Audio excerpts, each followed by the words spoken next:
प्रश्नावली 1.3 class 10 math. पहला प्रश्न है, सिद्ध कीजिए √5 एक अपरिमेय संख्या है। अब देखिए ये क्वेश्चन और ये प्रश्नावली बहुत ही इंपॉर्टेंट है। ऐसे क्वेश्चन आपके बोर्ड एग्जाम में ज़रूर आते हैं। इसमें √5 है, आपको संख्या बदल के √2 √3 कुछ भी संख्या दे सकता है। मेथड सबका सेम है। मैं आपको समझाती हूँ अभी।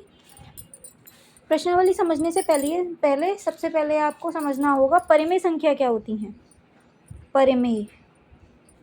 परिमेय संख्या वो होती हैं जो p/q के रूप में लिखी जा सके और जहाँ q 0 के बराबर ना हो, p/q के रूप में लिख सकें और q 0 के बराबर ना हो तथा p और q दोनों ही पूर्णांक होने चाहिए। p और q पूर्णांक होने चाहिए और HCF, जब हम ऊपर नीचे दोनों संख्याओं का HCF निकालें तो वो हमेशा क्या आएगा, 1। अगर ये तीनों प्रॉपर्टीज़ फॉलो करती हैं तो वो परिमेय संख्या है। p/q के रूप में होनी चाहिए, q 0 के बराबर नहीं होना चाहिए, p और q पूर्णांक होने चाहिए और HCF दोनों का 1 आना चाहिए। ये होती हैं परिमेय संख्याएं। अब हम इसका पहला प्रश्न हल करते हैं। पहला प्रश्न क्या है, सिद्ध कीजिए √5 एक अपरिमेय संख्या है। सिद्ध कीजिए √5 एक कैसी संख्या है, अपरिमेय संख्या है।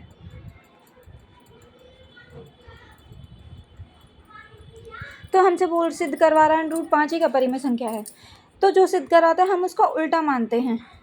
तो हम मानते हैं माना ये एक परिमेय संख्या है और अपनी ही बात को गलत सिद्ध कर देते हैं। ऐसे सवाल हमारा आसानी से हल हो जाता है। माना √5 एक परिमेय संख्या है। ठीक है, हमने मान लिया कि एक परिमेय संख्या है। अब जब ये एक परिमेय संख्या होगी तो मैंने आपको परिमेय संख्या की प्रॉपर्टी बताई कि p/q के रूप में लिखी जा सकती है। तो 5 हम p/q के रूप में लिख सकते हैं। ठीक है, जहाँ q बराबर नहीं है 0 के। ठीक है, अब जिसके नीचे कुछ नहीं होता हम अपॉन 1 मान सकते हैं। अब क्रॉस मल्टीप्लिकेशन करेंगे तो यहाँ से p की वैल्यू क्या निकलेगी, p बराबर √5q। अब हमें इसका वर्ग करना पड़ेगा, दोनों ओर वर्ग करने पर वर्ग किया तो p² आ गया, ये 5 रह गया और ये q² आ गया। ठीक है, ये हमारा हो गया समीकरण 1। अब देखिए p इधर गुणा में है तो इधर भाग में आ सकती है। जब ये p भाग में आ सकती है तो हम लिखेंगे p² 5 से विभाज्य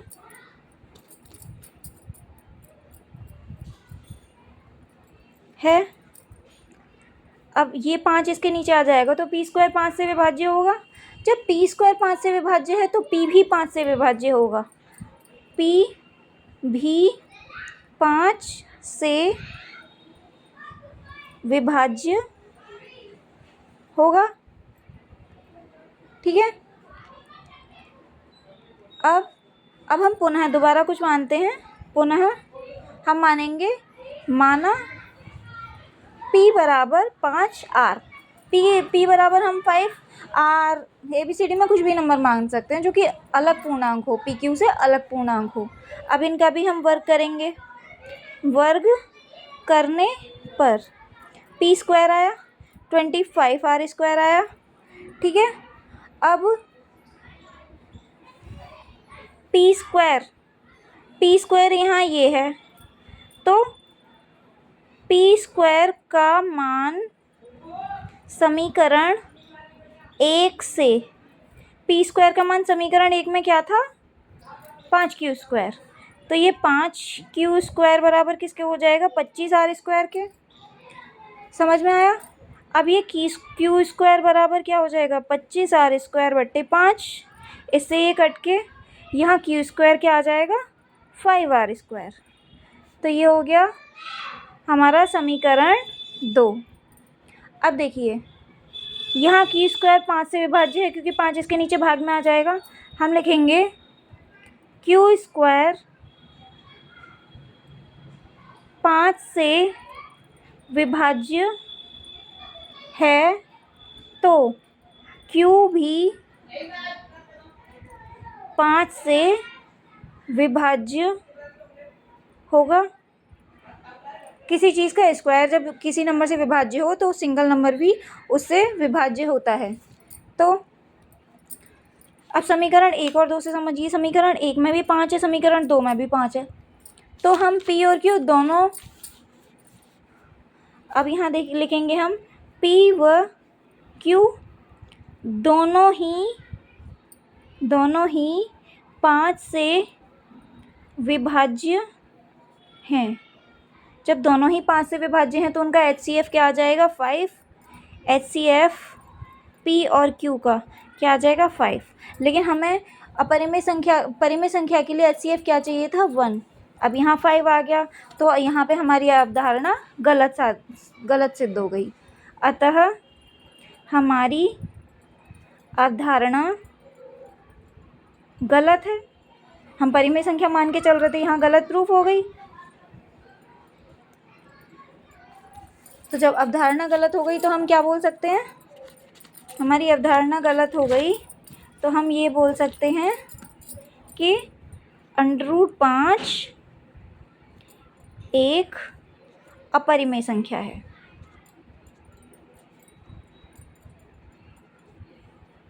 फिर से समझाती हूँ एक बार। देखिए परिमेय संख्या की कंडीशन आपको पता थी, सिद्ध करना है कि एक अपरिमेय संख्या है, लेकिन हमने इसको परिमेय संख्या माना। परिमेय संख्या की प्रॉपर्टी होती है P/Q के रूप में होना चाहिए, Q 0 के रूप में नहीं होना चाहिए। अपॉन 1 मान सकते हैं हम, क्रॉस मल्टीप्लिकेशन करके P की वैल्यू निकाली, दोनों ओर वर्ग किए। तो अब ये गुणा में है तो यहाँ भाग में आ सकता है, तो हम लिखेंगे P² 5 से विभाज्य है तो P भी 5 से विभाज्य होगा। अब हमने दूसरा नंबर मान लिया, Q की जगह हमने R माना, वर्ग किया। अब क्योंकि P² का समीकरण 1 से हमने वैल्यू रख दी 5Q², ये सेम एज रहा। अब Q² की वैल्यू निकली, P और Q² की वैल्यू हमारी समीकरण 1, 2 में निकल गई। तो यहाँ से हम देख सकते हैं कि दोनों ही नंबर में 5 कॉमन है, 5 कॉमन है तो HCF हमारा 1 आ गया। HCF हमारा 5 आ गया, लेकिन हमें अपरिमेय संख्या के लिए HCF 1 चाहिए था। तो हमारी अवधारणा यहाँ पे गलत हो गई, तो √5 एक अपरिमेय संख्या सिद्ध हो गई।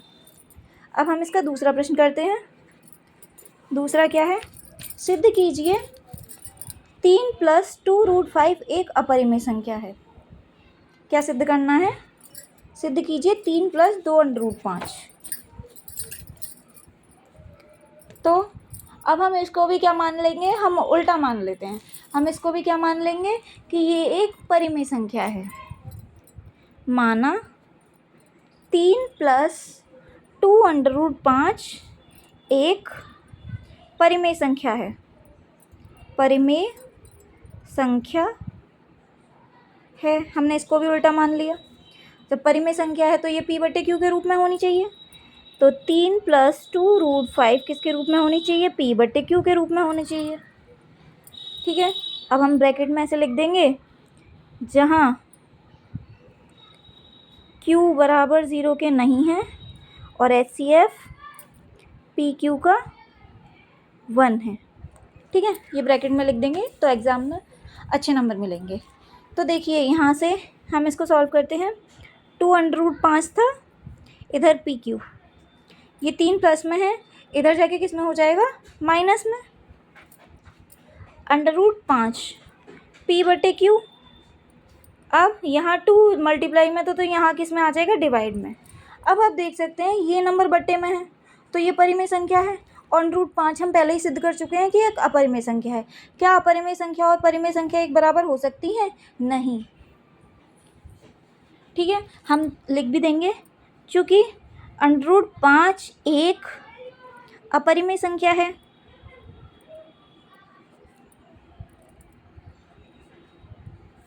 तथा P/Q - 3/2 एक परिमेय संख्या है।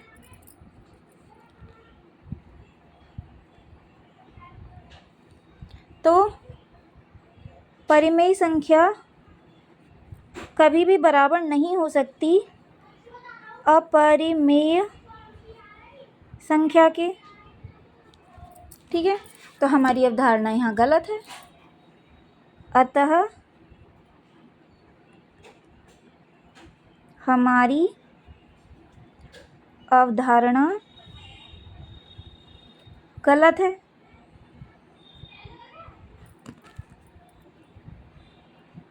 अतः 3 + 2√5 एक कैसी संख्या है? अपरिमेय संख्या है।